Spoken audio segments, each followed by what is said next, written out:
Hi అండి, అందరికీ నమస్తే. మరువంను కొమ్మల ద్వారా ఈజీగా పెంచుకోవచ్చనమాట. అండ్ నెక్స్ట్ ఏంటంటే, మరువం అనేది గుబురుగా పెరగాలి అనేసంటే ఒక చిన్న టిప్ పాటిస్తే చాలండి.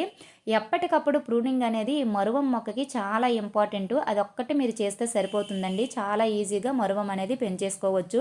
అండ్ నెక్స్ట్ ఏంటంటే, ఫెర్టిలైజర్ విషయంకొస్తే దీనికి బియ్యం కడిగిన వాటరు, పశువుల ఎరువు ఈ 2 ఇస్తే సరిపోతుంది. ఇంకేం ఫెర్టిలైజర్ ఇవ్వవసరం లేదండి. చాలా ఈజీగా పెరిగిపోతుంది.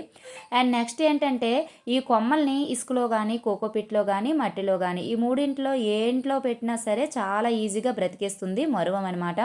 ఇప్పుడు నేను కొన్ని కొమ్మలనైతే తీసుకున్నాను. తీసుకున్న తర్వాత క్రాస్ కటింగ్ చేసుకుని కింద ఆకులు ఏవైతే ఉన్నాయో అవన్నీ కూడా మనము తుంచేసుకోవాలి. అలా తుంచేసుకున్నామంటే తొందరగా రూట్స్ అనేవి వచ్చేస్తాయి.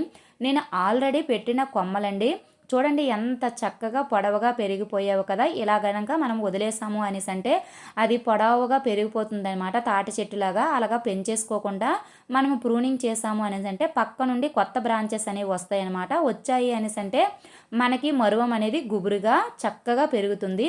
ఇప్పుడు మనం కట్ చేసాం కదా కొమ్మల్ని, ఆ కొమ్మలన్నీ కూడా గుచ్చేసుకోవడమేనండి. గుచ్చేసుకున్న తర్వాత వాటరు వేసేసుకోవడమే. వేసుకున్న తర్వాత నీడ ఉన్న ప్రదేశంలో పెట్టేసుకుంటే సరిపోతుంది. దీనికి ఎండ విషయానికి వస్తే 4-5 గంటల ఎండ అయితే సరిపోతుంది.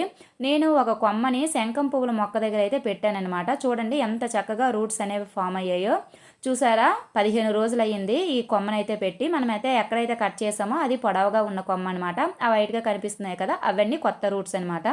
ఈ విధంగా మరువంను కొమ్మల ద్వారా పెంచుకోవచ్చు. ఈ టిప్ మీకు నచ్చిందని అనుకుంటున్నాను.